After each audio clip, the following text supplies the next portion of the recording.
In today's video, I am going to teach you how to delete Google Chrome apps. Start by opening the control panel on your Windows computer.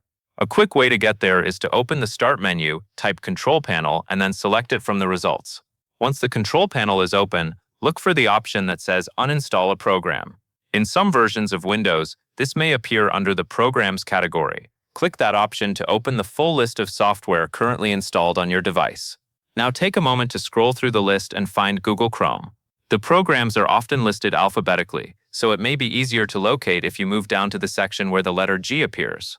When you see Google Chrome, click on it once to highlight it. After that, select the Uninstall option. Once you do that, Windows will begin the removal process. You may see a confirmation prompt asking if you are sure you want to uninstall Google Chrome. If that appears, go ahead and confirm the action. Follow any on-screen instructions until the uninstall process is complete. Depending on your system, this may take a few seconds or a little longer. Once the process finishes, Google Chrome will be removed from your computer. That covers everything you need to know.